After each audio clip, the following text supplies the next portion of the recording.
ಪ್ರಾಸಿಕ್ಯೂಷನ್ಗೆ ಅನುಮತಿ ಕೇಳಿದ್ದ ಟಿ.ಜೆ. ಅಬ್ರಹಾಂಗೆ ಸಂಕಷ್ಟ ಅನ್ನುವಂಥ ಮಾಹಿತಿ ಸಿಗ್ತಾ ಇದೆ. ರಾಜ್ಯಪಾಲರಿಗೆ ಸಿಎಂ ವಿರುದ್ಧ ಪ್ರಾಸಿಕ್ಯೂಷನ್ಗೆ ಅಬ್ರಹಾಂ ಕೇಳಿದ್ರು.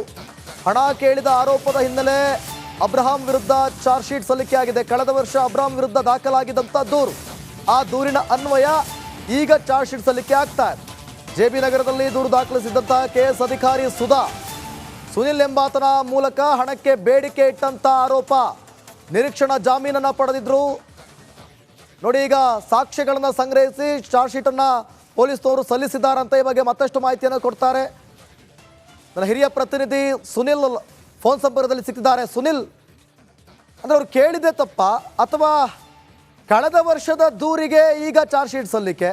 ಮತ್ತೊಂದು ಕಡೆ ಸಿದ್ದರಾಮಯ್ಯನವರು ಒಂದು ರೀತಿಯಲ್ಲಿ ಭಯ ಇದೆ ಅವರಿಗೂ ಕೂಡ, 150 ಪುಟಗಳ ವರದಿ, ಮತ್ತಷ್ಟು ಮಾಹಿತಿ ಕೊಡೋದಾದರೆ ಮುಂದೇನಾಗ್ಬೋದು ಅಂತೇಳಿ.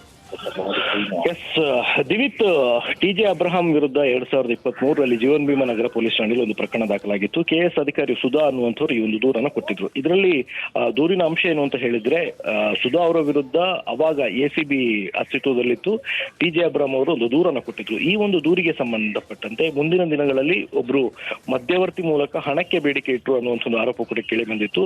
ಸುನಿಲ್ ಎಂಬ ಮಧ್ಯವರ್ತಿ ಮೂಲಕ ಹಣಕ್ಕೆ ಬೇಡಿಕೆ ಇಟ್ಟಂತಹ ಒಂದು ಆರೋಪ ಕೇಳಿ ಬಂದಿತ್ತು. ಇದಕ್ಕೆ ಸಂಬಂಧಪಟ್ಟಂತೆ ಸುಧಾ ಅವರು ಜೆಬಿ ನಗರ ಪೊಲೀಸ್ ಠಾಣೆಗೆ ದೂರನ್ನು ನೀಡಿದ್ರು. ಪ್ರಕರಣ ದಾಖಲಿಸಿಕೊಂಡಂತಹ ಜೆಬಿ ನಗರ ಪೊಲೀಸರು ಈ ಸಂಬಂಧಪಟ್ಟಂತ ತನಿಖೆಯನ್ನು ಕೂಡ ನಡೆಸ್ತಾ ಇದ್ರು. ಆದ್ರೆ ಅದರಲ್ಲಿ FSLಗೆ ಕಳುಹಿಸಿದಂತಹ ವರದಿಗೆ ಸಂಬಂಧಪಟ್ಟಂತೆ ಈಗ ಆ ಒಂದು ರಿಪೋರ್ಟ್ ಬಂದಿರುವಂತದ್ದು ಮತ್ತು ಅದರಲ್ಲಿ ಇವರು ಕಳಿಸಿರುವಂತದ್ದು ಮ್ಯಾಚ್ ಆಗಿದೆ ಅನ್ನುವಂಥ ಒಂದು ವಿಚಾರ ಗೊತ್ತಾಗಿರುವಂತದ್ದು. ಈ ಹಿನ್ನೆಲೆಯಲ್ಲಿ ಜೀವನ್ ಭೀಮಾ ನಗರ ಠಾಣೆ ಪೊಲೀಸರು ಕಳೆದ ವಾರ ಈ ಒಂದು ಪ್ರಕರಣಕ್ಕೆ ಸಂಬಂಧಪಟ್ಟಂತ ಚಾರ್ಜ್ ಶೀಟ್ ನ ಕೋರ್ಟ್ಗೆ ಸಲ್ಲಿಕೆ ಮಾಡಿರುವಂತದ್ದು. ಈಗ ಇರುವಂತಹ ಅನುಮಾನ ಅಂತ ಹೇಳಿದ್ರೆ, ಇದು ಈಗ ಟಿ.ಜೆ. ಅಬ್ರಹಾಂ ಅವರು ಸಿಎಂ ವಿರುದ್ಧ ದೂರನ್ನ ನೀಡಿದ ಕಾರಣಕ್ಕೋಸ್ಕರ ಈಗ ಇದನ್ನ ಮಾಡಿದ್ದಾರೆ ಅಥವಾ ತನಿಖೆ ಪೂರ್ಣವಾಗಿದ್ದೇ ಈಗನ ಅನ್ನುವಂಥ ಒಂದು ಅನುಮಾನ ಬರ್ತಾ ಇರುವಂತದ್ದು. ಯಾಕಂದ್ರೆ ಟಿ.ಜೆ. ಅಬ್ರಹಾಂ ನೀಡಿದಂತಹ ದೂರಿಗೆ ಸಂಬಂಧಪಟ್ಟಂತೆ ಈಗ ಸಿಎಂ ವಿರುದ್ಧ ಗಂಭೀರವಾದಂತಹ ಆರೋಪ ಇರುವಂತದ್ದು ಮತ್ತು ಪ್ರಾಸಿಕ್ಯೂಷನ್ಗೆ ಅನುಮತಿ ವಿಚಾರಗಳು ಕೂಡ ಚರ್ಚೆಗೆ ಬಂದಿರುವಂತದ್ದು. ಈ ಎಲ್ಲಾ ಕಾರಣಗಳಿಂದಾಗಿ ಈಗ ಪೊಲೀಸರು ಟಿ.ಜೆ. ಅಬ್ರಹಾಂ ಅವ್ರನ್ನ ಟಾರ್ಗೆಟ್ ಮಾಡಿಕೊಂಡು ಈಗ ಈ ಒಂದು ಚಾರ್ಜ್ ಶೀಟ್ ನ ಸಲ್ಲಿಕೆ ಮಾಡಿದ್ದಾರೆ ಅನ್ನುವಂಥದ್ದು ಪ್ರಶ್ನೆ ಉದ್ಭವವಾಗಿದೆ.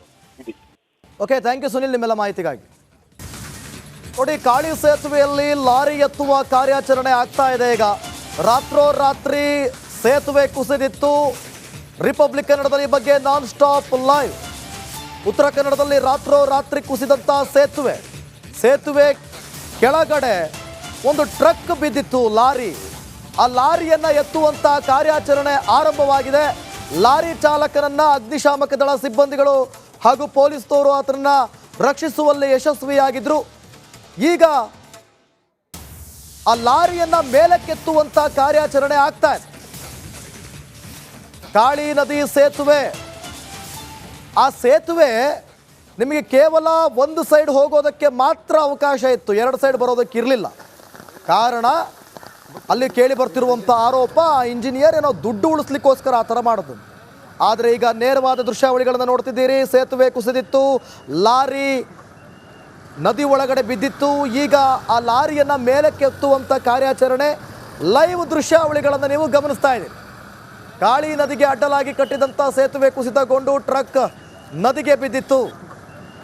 ಈಗ ಅಗ್ನಿಶಾಮಕ ಸಿಬ್ಬಂದಿಯವರು ಜೊತೆಗೆ SDRF ತಂಡ ಕೂಡ ಅಲ್ಲಿಗೆ ಬಂದಿರುವಂಥದ್ದು. SDRF ತಂಡದವರು ಕೂಡ ಸೇರಿ ಈ ಕ್ಷಣದಲ್ಲಿ ಲಾರಿಯನ್ನು ಮೇಲಕ್ಕೆತ್ತುವಂಥ ಕಾರ್ಯಾಚರಣೆ ಮುಂದುವರಿತಾ ಇದೆ. ದೃಶ್ಯದಲ್ಲೂ ಕೂಡ ಗಮನಿಸ್ತಾ ಇದ್ದೀರಿ.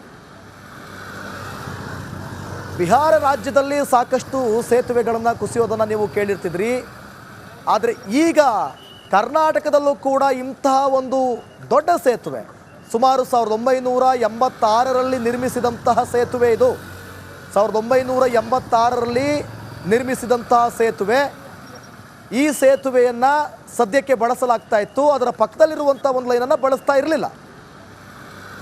ಕಾರಣ ಬೇರೆ ಬೇರೆ ಆರೋಪಗಳು ಕೂಡ ಅಲ್ಲಿ ಕೇಳಿ ಬಂದಿದೆ. ಪರಿಣಾಮ ಅದನ್ನು ಆ ಸ್ಥಿತಿಗತಿ ಹೇಗಿದೆ, ಆ ಸೇತುವೆಯ ಸ್ಥಿತಿಗತಿ ಹೇಗಿದೆ ಅಂತ ಕೂಡ ನೋಡೋ ಒಬ್ಬ ಅಧಿಕಾರಿಗಳು ಕೂಡ ಅಲ್ಲಿ ಇರಲಿಲ್ಲ. ಅದು ಶಿಥಿಲಾವಸ್ಥೆಗೊಂಡಿದೆಯಾ, ಅದರ ಪರಿಸ್ಥಿತಿ ಹೇಗಿದೆ. ಸೊ ಹಾಗಾಗಿ ಯಾರೂ ಕೂಡ ಅದರ ಬಗ್ಗೆ ಗಮನವನ್ನು ಹರಿಸಿರಲಿಲ್ಲ.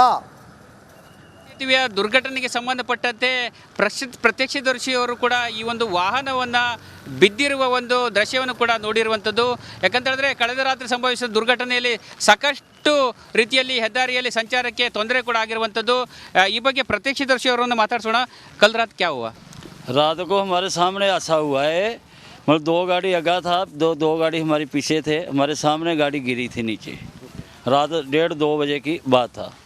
हाँ, सीधी गाड़ी गिर गई था, हमारी गाड़ी पीछे था, हम पीछे लेकर गाड़ी आए थे। आप कहाँ से आया, कहाँ तक जाते हैं? वहाँ से आया, हम जाना था कारवर जाना था। हाँ, नेवी में लोड करना था। ओके हाँ जी। ओके, आप हर दिन में ये रोड पे चलता है ये क्या? नहीं, हम रोड में तो चलते हैं, पर इधर पहली दफ़ा है, इधर पहली दफ़ा है। हम चलते दिल्ली गोवा। ओके हाँ जी। ओके, कितना घंटे से आप इधर है? इधर रात को 2 बजे के हम खड़े हैं इधर। अभी आप सोच लो टाइम क्या हुआ। ओके, अभी रोड बंद हुआ? हाँ जी, रोड बंद हुआ, रात के 2 बजे का रोड बंद हुआ। ओके, आपका प्रॉब्लम हुआ अभी? प्रॉब्लम है ये, जब हम जाना था तो हम जो परेशानी है, खाने की परेशानी है, पीने की परेशानी है, बाहर अंदर जाने की परेशानी है, चाय भी नहीं पिया सुबह की। ओके, इतने परेशान हम इधर। थोड़ा प्रॉब्लम हुआ? प्रॉब्लम हुआ, हाँ ज़्यादा प्रॉब्लम हुआ। ಇವಿಟ್ಟು ಪ್ರತ್ಯಕ್ಷದರ್ಶಿಯವರು ಹೇಳುವಂಥ ಮಾತು. ಒಟ್ಟಲ್ಲಿ ತಮ್ಮ ಕಣ್ಮುಂದೆಯೇ ಈ ವಾಹನ ಒಂದು ಸೇತುವೆ ಕುಸಿತದಾಗಿ ಕೆಳಕ್ಕೆ ಬಿದ್ದಿದೆ. ತಾವು ಸ್ವಲ್ಪ ಹಿಂದೆ ಇರುವುದರಿಂದ ನಮ್ಮ ಪ್ರಾಣ ಕೂಡ ಉಳಿದಿದೆ ಮತ್ತು ನಮ್ಮ ವಾಹನ ಕೂಡ ಉಳಿದಿದೆ ಎಂಬ ಅಭಿಪ್ರಾಯವನ್ನು ವ್ಯಕ್ತಪಡಿಸಿರುವಂಥದ್ದು. ಕ್ಯಾಮ್ರಾ ಪರ್ಸನ್ ಕಿಶನ್ ಗುರು ಜೊತೆ ನಾನು ಶೇಷಗಿರಿ ಮುಂಡಳ್ಳಿ, ರಿಪಬ್ಲಿಕ್ ಕನ್ನಡ, ಕಾರವಾರ.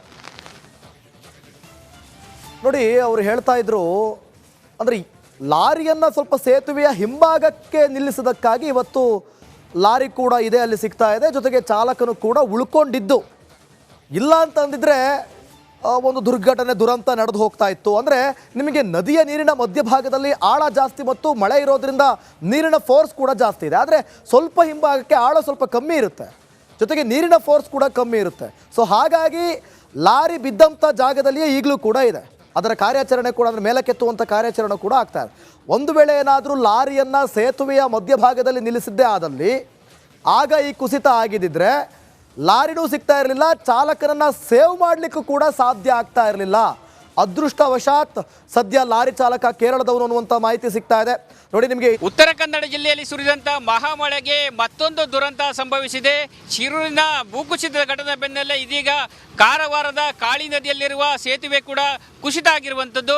ಹೀಗಾಗಿ ರಾಷ್ಟ್ರೀಯ ಹೆದ್ದಾರಿಯಲ್ಲಿ ವಾಹನಗಳ ಸಂಚಾರ ಕೂಡ ಅಸ್ತವ್ಯಸ್ತವಾಗಿದೆ. ನಾವೀಗ ರಾಷ್ಟ್ರೀಯ ಹೆದ್ದಾರಿ 66ರ ಹೊಸ ಸೇತುವೆ ಮೇಲ್ಭಾಗದಲ್ಲಿದ್ದೇವೆ. ಯಾವ ರೀತಿಯಾಗಿ ಮಧ್ಯರಾತ್ರಿ ಈ ರೀತಿಯಾಗಿ ಸೇತುವೆ ಕುಸಿತ ಆಗಿರುವುದರಿಂದ ರಾಷ್ಟ್ರೀಯ ಹೆದ್ದಾರಿ 66ರಲ್ಲೂ ಕೂಡ ವಾಹನ ಸಂಚಾರಕ್ಕೆ ಅಡೆತಡೆ ಉಂಟಾಗಿದೆ. ಈಗಾಗಲೇ ಭಾರಿ ವಾಹನಗಳಿಗೆ ಹೊಸ ಸೇತುವೆ ಮೇಲೂ ಕೂಡ ಸಂಚಾರಕ್ಕೆ ನಿರ್ಬಂಧವನ್ನು ಕೂಡ ಹೇರಿರುವಂಥದ್ದು ನೋಡ್ತಾ ಇರೋದು. ಸಂಬಂಧಪಟ್ಟ ರಾಷ್ಟ್ರೀಯ ಹೆದ್ದಾರಿ ಇಲಾಖೆಯ ಸಿಬ್ಬಂದಿಗಳು, ಅಧಿಕಾರಿಗಳು ಕೂಡ ವಾಹನಗಳ ಒಂದು ನಿಲುಗಡೆಯನ್ನು ಕೂಡ ಮಾಡಿರುವಂಥದ್ದು. ಪೊಲೀಸರು ಕೂಡ, ಪೊಲೀಸ್ ಇಲಾಖೆ, ಜಿಲ್ಲಾಡಳಿತ ಕೂಡ ಈ ಒಂದು ನಿರ್ಧಾರವನ್ನು